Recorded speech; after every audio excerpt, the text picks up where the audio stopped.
आदाब दोस्तों, मैं आपके साथ जफर सिद्दीकी। आप देख रहे हैं पीआरबी। दोस्तों, जिस तरीके से बिहार से तस्वीरें आई थी कि कुछ भाजपाई नेताओं को दौड़ा दौड़ा कर जनता ने पीटा था, वही तस्वीर अब सीधा जो है बंगाल से निकलनी शुरू हो चुकी है। और बंगाल में कुटाई किसकी हुई? बंगाल में इस बार जो कुटाई हुई है वो भाजपा के जो अध्यक्ष है वेस्ट बंगाल के, उनको जनता ने दौड़ा कर पीटा। और यहां तक वो पहुंच चुके कि जब उनकी कुटाई हो रही थी तो जान बचाने के लिए उनको थाने में पहुंचना पड़ा, और थाने में जाकर जमीन पर बैठ गए। कहां पर? डस्टबिन के बराबर में। तस्वीर दिखाऊंगा कि किस तरीके से डस्टबिन के बराबर में बैठकर जो है वो गुहार लगा रहे हैं कि मुझ पर हमला किया गया, टीएमसी के लोगों ने हमला किया। लेकिन साथियों, ये भाजपाई नेता की कुटाई क्यों होती है? सवाल इस बात का है। वो इसलिए क्योंकि लगातार जिस तरीके से नफरत परोसने का काम भाजपा के लोग करते हैं, इनके बनाए हुए, इनके पाले हुए गुर्गे जो है तमाम पूरे देश भर के अंदर, कभी कोई बयान देता है, कभी कपिल मिश्रा जैसे लोग बयान देते हैं, कहते हैं कि देश के गद्दारे को गोली मारो, डैश डैश डैश, इस तरह की बातें करते हैं। तो साथियों, उनको कहीं ना कहीं जो है उसका मजा चखाया जा रहा है बंगाल के लोग, क्योंकि बंगाल के लोग जो है ये ऐतिहासिक लोग हैं। इन्होंने कई ऐसे बड़े इतिहास रचे हैं जिसकी तस्वीर जो है आपको भी याद होगी। साथियों, खबर क्या है? खबर यह है कि जिस तरीके से आईपैक के दफ्तर पर जो छापा पड़ा था, आईपैक का दफ्तर वो दफ्तर है जो कि टीएमसी के लिए काम करता है। आईपैक जो है एक एजेंसी का नाम है, एजेंसी जो टीएमसी के लिए तमाम चुनाव की रणनीति बनाती है। चुनाव की जो रणनीति बनाई जाती है, जो आईपैक दफ्तर, उस पर जिस तरीके से ईडी का छापा पड़ा, उसको लेकर ममता बनर्जी जिस तरीके से नाराज थी, ममता बनर्जी की नाराजगी यहां तक दिखी कि ममता बनर्जी सीधा वहां पर पहुंचती है और वहां से फाइल लेकर बाहर आ जाती है, और उसके बाद चोर है और वोट चोरी के इल्जाम, तमाम इल्जाम लगाती है। मामला हाई कोर्ट तक पहुंच जाता है। मामला हाई कोर्ट तक पहुंचता है क्योंकि ईडी का मामला था। ईडी के ऊपर जिस तरीके से ममता बनर्जी ने जो आरोप लगाए, ईडी ने भी आरोप लगाए कि हमारे काम में बाधा डाला गया। हमारा काम किसी चुनाव को डिस्टर्ब करना नहीं था। हमारा काम यह नहीं था कि हम ममता बनर्जी को नुकसान पहुंचाएं। हमारा काम था कि वहां पर हम कोयला घोटाले की जांच के तहत वहां पर गए थे। लेकिन कोयला घोटाले को लेकर ममता बनर्जी का जो बयान आया था, ममता बनर्जी ने कहा था, हमने आपको वीडियो भी दिखाई, ममता बनर्जी ने कहा कि मेरे पास एक पेन ड्राइव है, अगर मैं अपना राज खोल दूंगी तो फिर आपकी आंखें खुल जाएगी, आपके होश उड़ जाएंगे। ऐसी बात ममता बनर्जी ने कहा था। लेकिन साथियों, एक बड़ी खबर जो वो ये है कि बीजेपी नेता पर हमला, और किस पर? शुभेंदु अधिकारी। ये शुभेंदु अधिकारी वही नेता हैं जो किसी वक्त में टीएमसी के नेता हुआ करते थे। टीएमसी छोड़कर भाजपा में आए, लेकिन भाजपा में जान बचानी मुश्किल हो गई। शुभेंदु अधिकारी की वो कुटाई हुई कि शुभेंदु अधिकारी सीधा डस्टबिन के पास जाकर बैठ गए, डस्टबिन के पास जमीन पर बैठ गए। सोचिए, एक प्रदेश का जो नेता हो, जो प्रदेश लेवल का नेता हो, प्रदेश का अध्यक्ष कहा जाता हो जिसको, वो थाने के अंदर अपनी जान बचाए जमीन पर बैठ जाए, क्या हैसियत बची इन भाजपाइयों की। और हाँ, क्या प्रधानमंत्री मोदी जी दीदी ओ दीदी, वो याद है आपको? पिछले चुनाव में आपने नारा दिया था, दीदी ओ दीदी, दीदी ओ दीदी इस बार आपको सबक सिखाएगी। और कहीं ना कहीं जो आप इल्जाम लगा रहे हैं कि टीएमसी के लोगों ने हमला किया, उसकी पुष्टि मैं नहीं करता कि टीएमसी के लोगों ने हमला किया या नहीं, उसकी हम बिल्कुल पुष्टि नहीं करते, ना ही हमारा चैनल पुष्टि करता है। लेकिन हमला हुआ, हमला जो हुआ उसकी खबर है हमारे पास, खबर हमने आपको बताई है और ये आपके स्क्रीन पर हम खबर लगा देंगे। लेकिन साथियों, सवाल यह है कि जिस तरीके से लगातार नफरत परोसने का काम जो किया जाता है, कहीं ना कहीं वो ठीक नहीं है। साथियों, मैं खबर आपको बता रहा हूं कि शुभेंदु अधिकारी द्वारा जो है कहा गया है कि शुभेंदु अधिकारी ने दावा किया है कि यह हमला काफी देर तक चलता रहा, लेकिन स्थानीय पुलिस मूक दर्शक बनी रही। इस घटना के विरोध में भाजपा नेता चंद्रकोना थाने के फर्श पर ही धरना पर बैठ गए। हमले के वीडियो फुटेज अब गृह मंत्रालय भेज दिए गए हैं।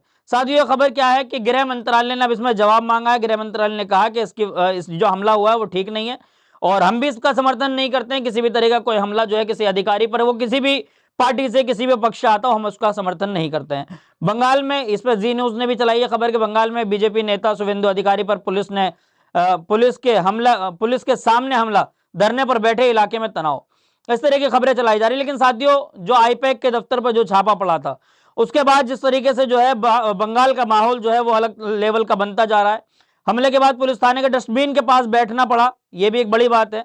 लेकिन अब जो एक ममता बनर्जी का पिछले चुनाव में एक गाना वायरल हुआ था, खेला होबे, आपको याद होगा वो गाना, इसलिए मैंने आपको जिक्र किया क्योंकि खेला होबे के गाने से जो है वाकई बंगाल के अंदर खेला हो गया था। ममता बनर्जी ने कहा था इस अब की बार खेला होबे, खेला हो गया। लेकिन इस बार जो है उनके चुनावी रणनीति के तहत जो एक दूसरा गाना बनाया गया है, उस गाने में कहा गया है, जितने करबो हमला उतने जीतवे बंगला। यानी कि जितना तुम हमला करोगे इतना ही हम बंगाल जीतेंगे। तो कहीं ना कहीं ममता बनर्जी का जो सॉन्ग्स है वो लगातार वायरल चल रहा है, और पिछली बार खेला होना था तो खेला हो गया, और इस बार जितने करबे हमला उतने जितबे बंगला, इस तरीके से जो है उनका नारा दिया गया है, उनका ये गाना, इन सॉन्ग्स जो है वो लॉन्च किया गया है। तो साथियों, किस तरह की खबर होने वाली है? खबर एक बड़ी तो यही है कि बंगाल के बीजेपी के नेता की कुटाई, ये एक बहुत बड़ी खबर है अपने आप में, क्योंकि भाजपा के नेताओं की एक दो नहीं कई नेताओं की बिहार के अंदर जनता ने सुताई करी थी, जनता ने मारा था। कुछ नेता तो ऐसे थे जो अपने आप को धुरंधर समझते थे, उनको जो है गाड़ी से उतरने तक का मौका नहीं दिया गया। बाहुबली नेता को जमीन पर पैर रखने का मौका नहीं दिया और कहा निकल जाओ यहां से अगर इज्जत से चाहते हो या नहीं चाहते हो। जी हां साथियों, जो तस्वीर बंगाल से निकल कर आई है, यानी कि बंगाल के एक ऐसे नेता, भाजपा के नेता पर हमला हुआ जिसका नाम एक छोटा नाम नहीं बड़ा नाम है। शुभेंदु अधिकारी पर हमला होने का मतलब यह है कि बंगाल में भाजपा पर हमला, बंगाल की भाजपा पर प्रॉपर तरीके से हमला हुआ, यानी कि कहीं ना कहीं प्रधानमंत्री मोदी किस तरीके से अपनी रैलियां कर पाएंगे बंगाल के अंदर, किस तरीके से इस बार क्या दाढ़ी बढ़ाकर फिर रविंद्रनाथ टैगोर बनने की कोशिश प्रधानमंत्री मोदी करेंगे। जो पिछले चुनाव में उन्होंने अपनी दाढ़ी बढ़ाई थी, कहीं ना कहीं वो दाढ़ी बढ़ाने वाला काम जो प्रधानमंत्री ने किया था कितना असरदार रहा था ये तो हम नहीं कह सकते, लेकिन जीत नहीं हुई थी। इस बार क्या होगा नहीं होगा ये तमाम जो है देखने वाला मामला होगा, लेकिन आईपैक के दफ्तर को लेकर जो मामला लगातार अब सीधा सुप्रीम कोर्ट तक पहुंचने की बात चल रही है, हाई कोर्ट तक पहुंच चुका है। यानी कि कहीं ना कहीं अधिकारियों पर, उन अधिकारियों पर जो छापा मारने आए थे, ममता की पुलिस ने एफआईआर दर्ज कर ली है, और अब शुभेंदु अधिकारी पर हमला।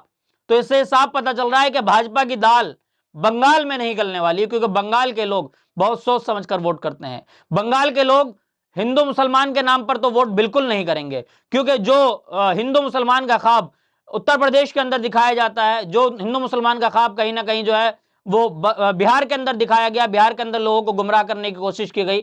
अगर वो सोच रहे हैं तो भाजपा के लोग ये दिमाग से निकाल दे कि ना तो बिहार है और ना ही ये यूपी है और ना ही ये हरियाणा है, ना ही ये पंजाब है, इसका नाम बंगाल है।